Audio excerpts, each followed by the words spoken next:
형제들아, 나는 너희가 알지 못하기를 원하지 아니하노니 우리 조상들이 다 구름 아래에 있고 바다 가운데로 지나며 모세에게 속하여 다 구름과 바다에서 세례를 받고 다 같은 신령한 음식을 먹으며 다 같은 신령한 음료를 마셨으니 이는 그들을 따르는 신령한 반석으로부터 마셨음에 그 반석은 곧 그리스도시라. 그러나 그들의 다스를 하나님이 기뻐하지 아니하셨으므로 그들이 광야에서 멸망을 받았느니라. 아멘.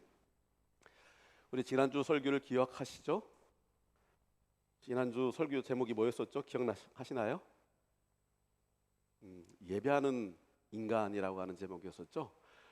인간이 두 가지 종류가 있었는데 모세가 바로에 갔을 때 대면했을 때 바로의 인간관과 하나님 모세를 통한 하나님의 인간관이 어떻게 틀린가라고 하는 것을 지난주에 말씀을 드렸어요. 바로는 인간을 뭘로 보았다고 했습니까?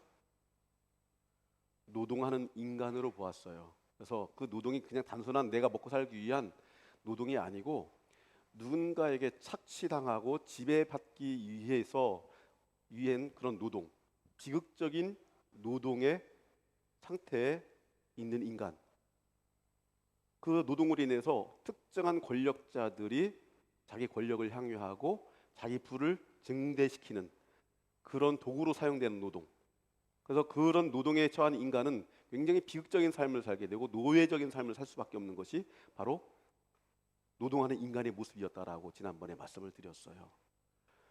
그러면 하나님은 모세를 통해서 인간을 어떻게 보셨느냐? 인간은 노동을 하지 말라는 얘기가 아니고 노동을 하되 하나님과 소통하기 위해서 예배하는 인간의 본질, 인간의 존재의 본질은 예배하는 데에 있다라고 하는 것을 지난주에 말씀을 드렸습니다.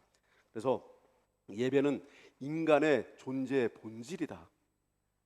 우리를 창조하시고 우리 생명의 근원이 되신 그 하나님을 알고 그 하나님과 함께 소통하며 자기의 지상의 인간으로서의 존재를 천상의 인간으로 승격시키고 업그레이드 시키는 그런 과정이 바로 예배라고 하는 사실을 지난주에 말씀을 드렸습니다. 두 가지 사실에 대해서 바울은 강조하고 있어요. 구름과 바다에서 세례를 받고 라고 이렇게 합니다.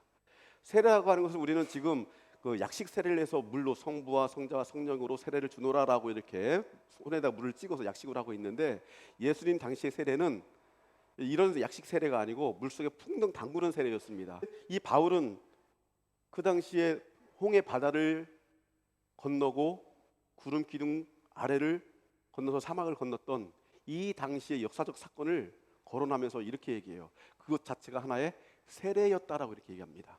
근데 세례의 본질적인 것은 죄 씻음입니다. 더러운 것을 씻는다라고 하는 뜻이에요. 그런 의도로 시작됐고 지금도 그리스도의 백성이 된다라고 고백하고 세례를 받는 것은 과거의 죄된 삶을 깨끗이 씻어버리고 거룩하고 복된 하나님의 자녀로서의 거룩한 삶을 살겠다라고 하는 고백의 과정이 바로 세례인 겁니다. 바울은 그 세례라고 하는 것을 주목했는데 그러면은 그 홍해를 건너기 전과 건넌 이후의 삶이 어떻게 달라졌느냐? 이 바울은 그걸 굉장히 주목했어요. 건너기 전에는 하나님에 대한 갈망이 이 백성들에게 있었지만 여전히 그들의 삶은 노예적인 삶 가운데 묶여 있었어요. 하나님의 백성이라기보다는 바울의 노예로 노동하면서 살아가는 비극적인 삶을 살았던 겁니다. 인간의 노력과 노동이 없이도 하나님께서 내려주시는 것으로 우리는 풍족히 생존해 나갈 수 있는 그런 조건이 사막 가운데서 펼쳐졌다는 겁니다. 그래서 그 사막에서 마신 물들을 이렇게 얘기합니다.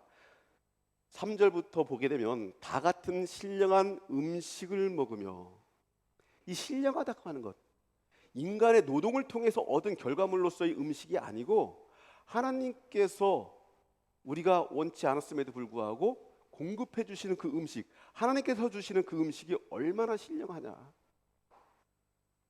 그래서 인간의 것이 세속적이고 욕된 것이라고 한다면 하나님의 것을 얘기할 때 신령하다, 거룩하다 우리가 그렇게 얘기를 해요.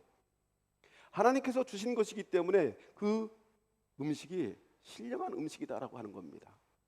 그리고 4절에 보니까 이렇게 얘기합니다. 다 같은 신령한 음료를 마셨으니, 인간의 노동에 의해서 내가 먹고 마시는 그런 생존 방식이 아니고 내가 노력하지 아니하여도 하나님께서 주시는 그것을 먹을 때 그것을 우리는 기적이라고 해요. 인간의 힘으로 할 수 없는 일이 일어나게 될 때 그것을 기적이란 말로 하게 되는데, 기적적인 삶을 우리가 살았지 않느냐, 우리 조상들이. 그 자체가 얼마나 신령한 것이냐라고 이 바울은 이야기하고 있는 거예요. 그래서 그 반석을 신령한 반석이라고 얘기합니다. 신령한 반석.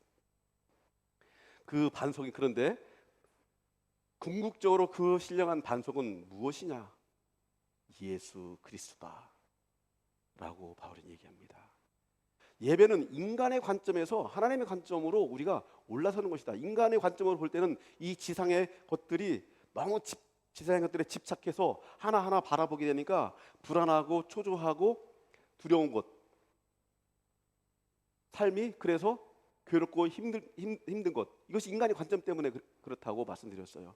근데 하나님의 관점으로 우리의 시각을 바꾸게 되게 되면, 위에 올라서 밑을 내려다보게 되면 어때요? 모든 것들이 다 아무것도 아닌 것처럼 보이게 되는 그런 시각을 갖게 된다는 얘기예요. 큰 시각이 열리게 된다는 얘기입니다. 광야에서 멸망받은 사람들이 왜 멸망을 받았습니까? 그들이 세례를 받고 그들이 신령한 음료를 먹고 신령한 음식을 먹었지만 그들이 하나님의 관점을 갖지 못했기 때문에 그런 거예요. 그러니까 마음속의 신령함을 빼앗겨 버렸어요. 사람의 마음을 갖게 되니까 사람 마음속에 두려움이 계속해서 일어나게 되는 거예요. 그래서 저 모세를 믿다가 우리가 또 낭패를 당하면 어떡하지? 만나와 메추라기를 먹고 반석에 나는 물을 먹고 구름기둥과 불기둥을 통해서 그들이 생존하고 살아가고 있음에도 불구하고 내일을 또 걱정하는 거예요. 내일은 어떻게 될까? 이방신을 섬기는 이웃 나라들의 가나안 땅에 있는 그 부족들이 보게 되니까 잘 먹고 잘 살거든요. 그래서 그 부족들이 섬기는 우상 제위에 함께 참여해가지고 음란 행위를 하고 그 우상을 섬기고 하나님을 배신하고 버리는 일들을 했어요. 왜요? 하나님의 관점을 갖지 못했기 때문에 그래요. 인간의 관점으로 관점에 사로잡혔기 때문에 그래요. 그래 그들이 하나님을 온전히 신뢰하지 못했기 때문에 그들이 광야에서 멸망을 당할 수밖에 없었다라고 지금 바울이 그렇게 얘기하고 있는 겁니다. 근데 우리 삶 가운데 이 신령함을 잃어버리게 되면 삶이 메마르게 됩니다. 갈급하게 돼요. 불안하게 돼요. 우울하게 돼요. 현대인들이 가장 많은 질병이 뭐라고요? 우울증입니다. 우울증. 일상적으로 많이 겪고 있는 그 질병이 우울증입니다. 왜 그래요? 우리 안에 신령함을 잃어버렸기 때문에 그래요. 우리 가운데 거룩함을 상실해버렸기 때문에 그래요. 우리가 생물학적인 삶에 너무 집착했기 때문에 그래요. 우리가 하나님의 관점을 갖지 못하고 사람의 관점으로 내 인생을 바라보고 내 자녀를 바라보고 내 삶을 바라보기 때문에 내 삶이 늘 불행한 거예요. 예배에 빠지지 말란 얘기가 아니에요. 주일 성수 100% 하란 얘기가 아니에요. 우리가 어떠한 방식으로 예배를 드리든지 어떠한 방식으로 여러분들이 하나님 앞에 나와서 기도하든지 그것이 여러분들이 하나님을 만날 수 있는 가장 소중하고 값진 내 인생에 있어서 내 존재의 성소라고 하는 사실을 여러분들이 기억하셔야 된다는 얘기입니다. 그것을 잃어버리게 되면 내가 돈을 벌어도 그 돈이 나를 만족시켜주지 못해요. 갈급해요. 그 돈 때문에 오히려 더 두려워요.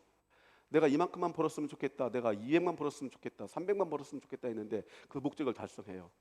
그런데 달성하고 나면은 모든 것이 다 해피해지나요? 그렇지 않아요. 또 다른 목적이 되고 또 다른 타겟이 생기게 되게 되는 겁니다.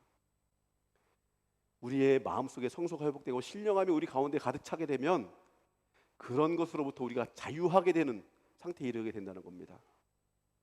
여러분 자유하십니까?